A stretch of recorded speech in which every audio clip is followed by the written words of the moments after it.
लोगों में भारी गुस्सा है। वहाँ पे जो हालात है वहाँ पे आप ये देखिए कि हरियाणा की खिलाड़ी लड़कियाँ, इंटरनेशनल खिलाड़ी लड़कियाँ का जो गुस्सा है वो वहाँ पे सब लोगों के दिल और दिमाग में है। वहाँ पे खेल मंत्री संदीप सिंह, हरियाणा का जो मंत्री रहा है, उसने जिस तरह की हरकत की और हरियाणा के पूर्व मुख्यमंत्री ने जिस तरह से ये कटाक्ष किया था कि हम उस मंत्री को विधानसभा के अंदर से नहीं हटाएंगे, तो आप ये देखो ये सारा गुस्सा है। बिल्कुल फर्क पड़ेगा। देखिए अब की बार तो बीजेपी बिल्कुल साफ है हरियाणा के अंदर।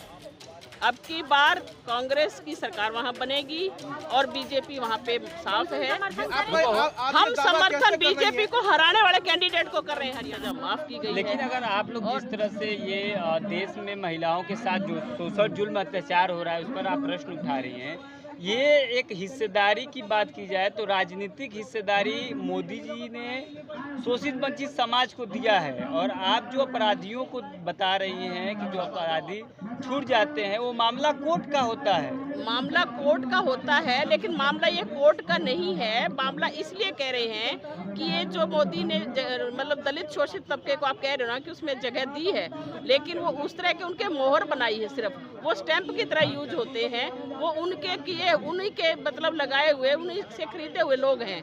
असल में जो दलितों का जो प्रतिनिधित्व करने वाले जो लोग हैं वो तो आप देख रहे हैं सड़क पे बैठे हैं। आपके समाज से लोग जाते हैं और जब उच्च पदवी मिल जाती है तो आप लोग सबके बारे में परसेप्शन बना देते हैं। नहीं, ऐसा कुछ नहीं है। कोई हमें किसी जात पात के नाम से नहीं लड़ने वाले लोग, लेकिन हम ये कह रहे हैं कि ये संविधान से जो हमें हक मिले थे, आज उसी संविधान पे ये हमला हो रहा है। उसी संविधान के अंदर आप ये देखो मजदूरों के कानूनों को बदल दिया गया। उसी संविधान में इन्होंने जो है कृषि कानूनों में बदलाव लाने की कोशिश की। उसी संविधान के अंदर जो है आप ये देखो जो मनरेगा का कानून है उसमें भी जो है काम नहीं मिल रहा है लोगों को। वो तो बहुत सारी चीजें हैं जो संविधान पे भी जो हमला है। संवैधानिक काम उन्होंने किया है, सारे असंवैधानिक काम है। कौन सा संवैधानिक काम आप देखिए, आप बताइए एक दो असंवैधानिक काम। आप ये देखिए कि किसी को बोलने का अधिकार नहीं है। किसान आंदोलन कर रहे हैं, सड़कों पे लड़ रहे हैं, तो उन पे आप गोलियां चला रहे हो। 750 किसान मर गए हैं। अग्निवीर योजना आप लेके आए, आप ये देखिए कि नौजवानों को क्या हालात पैदा कर रहे हैं। ये संविधान के अंदर है कि 4 साल की नौकरी। संविधान के अंदर तो आपको ये है कि परमानेंट रोजगार मिलना चाहिए लोगों को। रोजगार नहीं है आज अस्थायी रोजगार है। आज सस्ता मजदूर ढूंढने की कोशिश की जा रही है, तो कैसे नहीं कहेंगे कि संवैधानिक नहीं, असंवैधानिक तो है ये। आप दिल्ली के जंतर मंतर पे बोल रही हैं, फिर आप कह रहे हैं कि बोलने की आज़ादी नहीं है। ये दिल्ली के जंतर मंतर पे बोल रहे हैं, लेकिन आप लोग कितना दिखा पाओगे वो आपके ऊपर है। और उसके बाद क्या होगा, ये देशद्रोह के मुकदमे भी दर्ज करेंगे। भरोसा नहीं है क्या आपको? मीडिया पे भरोसा है, लेकिन उसके बावजूद भी मैं ये कह रही हूँ कि जो बोल रहे हैं, बोलने वालों पे भी आज़ादी नहीं। आप ये देखो कि जो बोलते हैं उनको जेल की सलाखों के पीछे भेजा जा रहा है, उनके ऊपर देशद्रोह के मुकदमे बनाए जा रहे हैं, तो बोलने का अधिकार कहाँ पे है? लेकिन आप जो ये प्राइवेटेशन की बात की, आरक्षण की बात की और तमाम जो बातें की हैं, ये तो कांग्रेस के काल में शुरू हुआ था। देखिए बात कांग्रेस और बीजेपी की नहीं है, पल्ला नहीं झाड़ सकते आप कि कांग्रेस और बीजेपी। हम ये कह रहे जो सत्ता में है सवाल उसी से होंगे, तो जो सत्ता में है सवाल कांग्रेस होगी तो उससे भी सवाल किए जाएंगे। बीजेपी है तो बीजेपी से भी किए जाएंगे। आने वाले दिनों में हाँ जी, तो कितना इफेक्ट पड़ेगा ये? बिल्कुल फर्क पड़ेगा। देखिए अब की बार तो बीजेपी बिल्कुल साफ है हरियाणा के अंदर। अब की बार कांग्रेस की सरकार वहां बनेगी और बीजेपी वहां पे साफ है। हम समर्थन बीजेपी को हराने वाले कैंडिडेट को कर रहे हैं हरियाणा के अंदर। आप क्यों कांग्रेस को समर्थन कर रहे हैं? हम कांग्रेस को समर्थन नहीं कर रहे, हम ये कहना चाहते हैं। नहीं, अभी आप कह रही हैं कि कांग्रेस की मैं कह रही हूँ कांग्रेस बढ़ने वाली है, लेकिन उसके बावजूद भी बीजेपी को हराने वाले कैंडिडेट को, बीजेपी को हराना एक हमारी प्राथमिकता है हरियाणा के अंदर। और वो चाहे कांग्रेस हराएगी चाहे कोई और गठबंधन के लोग होंगे तो हम उनका समर्थन करेंगे। आपने कहा कि वहाँ बीजेपी क्लीन स्वीप हो जाएगी, वहाँ से खत्म हो जाएगी हरियाणा से, लेकिन आपके दावे में सच कितना, कैसे सच इतना है कि 20-22 से सीट ऊपर ज्यादा नहीं जाएंगी जी।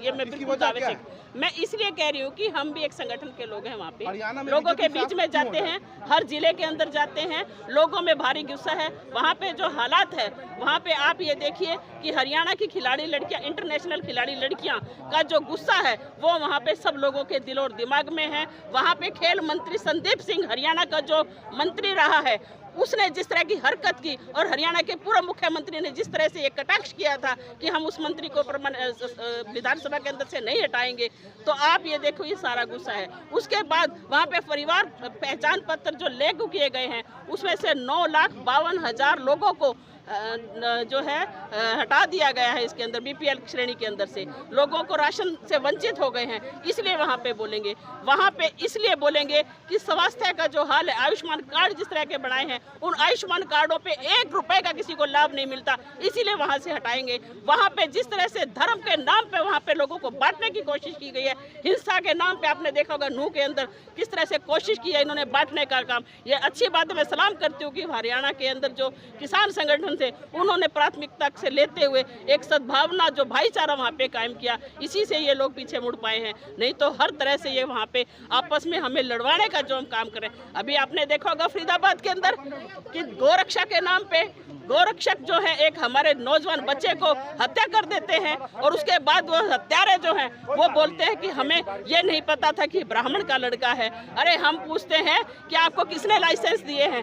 तो ये जो वहाँ की जो कानून व्यवस्था है उस पर भी सवाल करते हैं जो लोग, इसीलिए वहाँ से हटाएंगे, वहाँ से सत्ता से बाहर करेंगे लोग। अच्छा, ये जो खिलाड़ी मैदान में कूद पड़ी है, तो क्या लगता है कि खिलाड़ियों को कितना असर पड़ेगा? देखिए, खिलाड़ी जो है विनेश फोगाट का एक बहुत बड़ा कद है हरियाणा के अंदर, और जब आपने देखा होगा कि जब वो हरियाणा के अंदर की धरती पे जब पेरिस से लौट के आई हैं, जैसे ही दिल्ली से हरियाणा की धरती पे वो पैर रखा है, उसके बाद आपने देखा होगा कि सैकड़ों जगह पे उनको जिस तरह से वहाँ पे उनका स्वागत किया गया, जिस तरह से उनको सम्मान दिया गया। वो एक जात की बेटी नहीं है, वो एक कौम की बेटी नहीं है, वो एक समाज की राज्य की बेटी नहीं, वो पूरे देश की बेटी है। इस तरह से उसको सम्मानित किया गया और अब उनको जो है वहाँ पे टिकट दिया है, वो लड़ेंगी चुनाव। लेकिन ब्रजभूषण शरण सिंह ये कहते हैं कि हम भी जाएंगे क्षेत्र में और हम तो आ जाए, वो लोग बता देंगे वहाँ पे, आए तो सही, वो लोग बताएंगे। इस बार धोई पछाड़ मिलेगी हरियाणा में भाजपा को? बिल्कुल पछाड़ेगी, बिल्कुल। कांग्रेस के राज में तो सबको पूरा राशन मिलता था, नरेंद्र मोदी ने तो कल 5 किलो राशन कर दिया। 5 किलो राशन में 1 महीने में खाता बंदा।